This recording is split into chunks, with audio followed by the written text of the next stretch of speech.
নমস্কাৰ ষ্টুডিঅ'ত মই নেত্ৰজিৎ বৰা আৰু এই মুহূৰ্তত এটা ডাঙৰ খবৰ দিব বিচাৰিছোঁ কিয়নো চাকৰি প্ৰত্যাশীসকলৰ বাবে এক বৃহৎ সিদ্ধান্ত এতিয়া গ্ৰহণ কৰিছে কেন্দ্ৰীয় চৰকাৰে চাকৰি প্ৰত্যাশীসকলৰ বাবে গুৰুত্বপূৰ্ণ খবৰ আমি এই মুহূৰ্তত জনাই আছোঁ চৰকাৰী চাকৰি নিয়োগৰ ক্ষেত্ৰত বৃহৎ সিদ্ধান্ত এতিয়া গ্ৰহণ কৰিছে কেন্দ্ৰীয় চৰকাৰে এই মুহূৰ্তত আমি ব্ৰেকিং নিউজ জনাই আছোঁ চাকৰি প্ৰত্যাশীসকলৰ বাবে এই মুহূৰ্তত এক গুৰুত্বপূৰ্ণ খবৰ চৰকাৰী চাকৰি নিয়োগৰ ক্ষেত্ৰত বৃহৎ সিদ্ধান্ত গ্ৰহণ কৰিছে কেন্দ্ৰীয় চৰকাৰে এতিয়াৰ পৰা চৰকাৰী চাকৰিৰ ক্ষেত্ৰত অনুষ্ঠিত হ'ব এটা মাত্ৰ পৰীক্ষা বিভিন্ন বিভাগে পৃথকে অনুষ্ঠিত কৰিব নোৱাৰিব পৰীক্ষা এটা পৰীক্ষাৰ জৰিয়তে বিভিন্ন বিভাগত চাকৰি লাভ কৰিব চাকৰি প্ৰত্যাশীসকলে কেন্দ্ৰীয় চৰকাৰে ইতিমধ্যে গঠন কৰিবলৈ অনুমোদন দিছে ৰাষ্ট্ৰীয় নিয়োগ এজেন্সি দেশৰ শীঘ্ৰেই ৰাষ্ট্ৰীয় নিয়োগ এজেন্সি গঠন হ'ব আৰু নেশ্যনেল ৰিক্ৰুটমেণ্ট এজেন্সি গঠনত অনুমোদন দিছে কেন্দ্ৰীয় কেবিনেটে মাত্ৰ কেইটামান মুহূৰ্তৰ পূৰ্বে কেন্দ্ৰীয় কেবিনেটে অনুমোদন দিছে আৰু দেশজুৰি এনআৰএৰ জৰিয়তে অনুষ্ঠিত হ'ব কমন ইলিজিবিলিটি টেষ্ট শিক্ষানীতি সংশোধনৰ পাছত চৰকাৰী নিয়োগৰ ক্ষেত্ৰত আন এক বৃহৎ পদক্ষেপ গ্ৰহণ কৰিছে কেন্দ্ৰীয় চৰকাৰে দেশত শীঘ্ৰেই গঠন হ'ব নেশ্যনেল ৰিক্ৰুটমেণ্ট এজেন্সি আৰু এই এনআৰএৰ অধীনত যোগ্যতা নিৰূপণৰ পৰীক্ষা অনুষ্ঠিত হ'ব এটা মাত্ৰ পৰীক্ষা অনুষ্ঠিত হ'ব যিটো পৰীক্ষাৰ জৰিয়তে লাভ কৰিব পাৰিব চাকৰি এনআৰএ গঠনে এতিয়া সহায় কৰিব দেশৰ লক্ষ লক্ষ চাকৰি প্ৰত্যাশীক আৰু কেন্দ্ৰীয় মন্ত্ৰী প্ৰকাশ জাভড়েকাৰে এই গুৰুত্বপূৰ্ণ সিদ্ধান্তৰ কথা ইতিমধ্যে জনাইছে আমি ইছানুজ দৰ্শকসকলক এই মুহূৰ্তত সেই খবৰ জনাই আছোঁ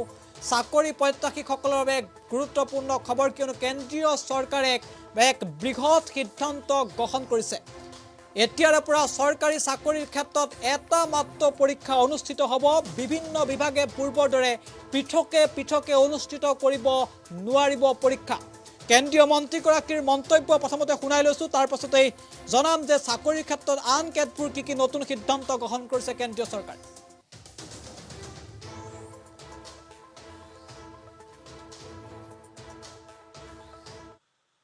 आज कैबिनेट की बैठक प्रधानमंत्री जी के अध्यक्षता में हुई और बहुत ऐतिहासिक फैसले लिए हैं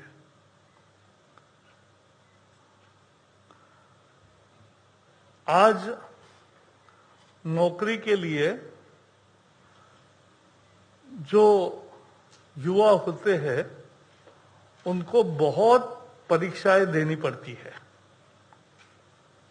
और उनको लगभग 20 रिक्रूटमेंट एजेंसीज है तो कोई 4-5 में अगर परीक्षाएं देता है तो उतनी परीक्षा उतनी जगह जाना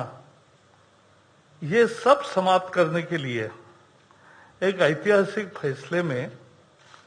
नेशनल रिक्रूटमेंट एजेंसी राष्ट्रीय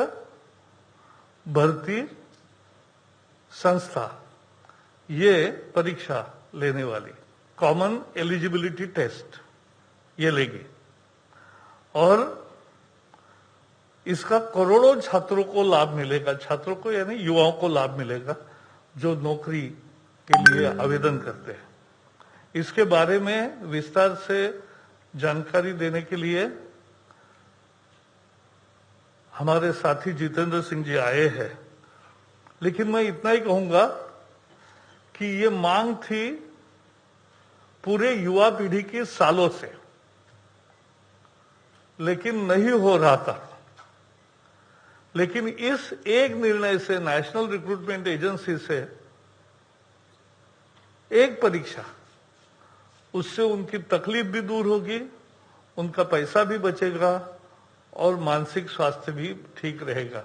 बहुत दौड़ धूप नहीं होगी और एक ही परीक्षा से उनको आगे जाने का मौका मिलेगा এই মুহূৰ্তত আমি কেন্দ্ৰীয় মন্ত্ৰীগৰাকীৰ মন্তব্য শুনালো কেন্দ্ৰীয় চৰকাৰে ঐতিহাসিক সিদ্ধান্ত গ্ৰহণ কৰিছে কিয়নো যিকোনো বিভাগত চাকৰিৰ ক্ষেত্ৰত কেইবাটাও পৰীক্ষা দিব লগা হয় আৰু কেইবাটাও পৰীক্ষা দিয়াৰ বাবে বিভিন্ন প্ৰান্তলৈ যাবলগীয়া হয় পৰীক্ষাসমূহ যিহেতু একে ঠাইতে অনুষ্ঠিত নহয় কেইবাটাও পৰীক্ষা অনুষ্ঠিত হয় এটা চাকৰিৰ ক্ষেত্ৰত এটা বিভাগৰ পদৰ ক্ষেত্ৰত কেইবাটাও পৰীক্ষা অনুষ্ঠিত হয় তাৰ বাবে বিভিন্ন ঠাইৰ পৰা আন এঠাইলৈ পৰীক্ষা দিবৰ বাবে যিসকলে পৰীক্ষাৰ কাৰণে এপ্লাই কৰে বা চাকৰিৰ কাৰণে এপ্লাই কৰে তেওঁলোক যাবলগীয়া হয় আৰু তেনে কৰিলে তেওঁলোকৰ যথেষ্ট পৰিমাণৰ পইচাও খৰচ হয়, ধন খৰচ হয়। আৰু তেওঁলোকে যদি চাকৰিৰ ক্ষেত্ৰত কেইবাটাও পৰীক্ষা অনুষ্ঠিত হয় তেতিয়াহ'লে যিসকলে পৰীক্ষাৰ কাৰণে এপ্লাই কৰে সেইসকলে কেইবাটাও ফৰ্ম ফিল আপ কৰিব লগা হয়। ফৰ্ম ফিল আপ কৰিলে বিভিন্ন ধৰণৰ ক্ষতি হয়। কিন্তু এতিয়াৰ পৰা কেন্দ্ৰীয় চৰকাৰে সেই এক বৃহৎ সিদ্ধান্ত গ্ৰহণ কৰিছে, যি সিদ্ধান্তৰ জৰিয়তে চৰকাৰী চাকৰিত নিয়োগৰ ক্ষেত্ৰত এটা মাত্ৰ পৰীক্ষা অনুষ্ঠিত হ'ব। আৰু সেই পৰীক্ষা অনুষ্ঠিত কৰিবৰ কাৰণে কেন্দ্ৰীয় চৰকাৰে দেশত অচিৰেই গঠন কৰিব ৰাষ্ট্ৰীয় নিয়োগ এজেঞ্চি। আৰু ৰাষ্ট্ৰীয় নিয়োগ এজেঞ্চিয়ে কমন ইলিজিবিলিটি টেষ্ট অৰ্থাৎ CET কমন ইলিজিবিলিটি টেষ্ট তেওঁলোকে অনুষ্ঠিত কৰিব। সেই পৰীক্ষাৰ জৰিয়তে বিভিন্ন বিভাগত যদি পোষ্ট খালী হয় বা পদ খালী হয় তেতিয়াহ'লে মাত্ৰ এটা পৰীক্ষাৰ জৰিয়তে বিভিন্ন বিভাগৰ খালী পদসমূহত চাকৰি লাভ কৰিব। এক বৃহৎ সিদ্ধান্ত, যি সিদ্ধান্তৰ জৰিয়তে দেশৰ কোটি কোটি যিসমূহ নিবনুৱা আছে বা যিসকল চাকৰি প্ৰত্যাশী আছে তেওঁলোকৰ বাবে সুবিধা হ'ব। কাৰণ বিভিন্ন পদৰ বাবে বিভিন্ন বিভাগে যিসমূহ পৰীক্ষা অনুষ্ঠিত কৰে তাৰ বাবে বিভিন্ন অসুবিধাত পৰে চাকৰি প্ৰত্যাশীসকল। এতিয়াৰ পৰা সেই অসুবিধাসমূহ দূৰ হ'ব আৰু যাৰ জৰিয়তে মাত্ৰ এটা পৰীক্ষা দিয়ে বিভিন্ন বিভাগৰ পদবীত চাকৰি পাবৰ কাৰণে যোগ্যতা নিৰূপণ কৰা হ'ব। এক বৃহৎ সিদ্ধান্ত ইতিমধ্যে কেন্দ্ৰীয় চৰকাৰে গঠন কৰিছে। আজিৰ দিনটোত কেন্দ্ৰীয় কেবিনেট অনুষ্ঠিত হৈছিল আৰু কেন্দ্ৰীয় কেবিনেটে বৃহৎ সিদ্ধান্তটো গ্ৰহণ কৰিছে। মাত্ৰ কেইটামান দিনৰ পূৰ্বে কেন্দ্ৰীয় কেবিনেটে নতুন শিক্ষানীতিত অনুমোদন জনাইছিল আৰু শিক্ষানীতি সংশোধনৰ পাছতেই আন এক বৃহৎ সিদ্ধান্ত আজিৰ দিনটোত কেন্দ্ৰীয় কেবিনেটে বৃহৎ সিদ্ধান্ত গ্ৰহণ কৰিছে, যি সিদ্ধান্তৰ জৰিয়তে লক্ষ লক্ষ যিসমূহ চাকৰি প্ৰত্যাশী আছে তেওঁলোক উপকৃত হ'ব। নেশ্যনেল ৰিক্ৰুটমেণ্ট এজেঞ্চিৰ অধীনত এটা মাত্ৰ যোগ্যতা নিৰূপণ পৰীক্ষা অনুষ্ঠিত হ'ব। আৰু যি পৰীক্ষাৰ জৰিয়তে লক্ষ লক্ষ যিসমূহ চাকৰি প্ৰত্যাশী আছে বা যিসকল নতুন নিবনুৱা আছে, যিসকলে পঢ়ি আছে বা অধ্যয়ন কৰি আছে তেওঁলোকে যদি চাকৰি লাভ কৰিব বিচাৰে এটা পৰীক্ষাৰ জৰিয়তে দেশৰ বিভিন্ন প্ৰান্তৰ বিভিন্ন বিভাগত চাকৰি লাভ কৰিব পাৰিব। আৰু যাৰ জৰিয়তে বৃহৎ সিদ্ধান্তই উপকৃত কৰিব কোটি কোটি নিবনুৱাক।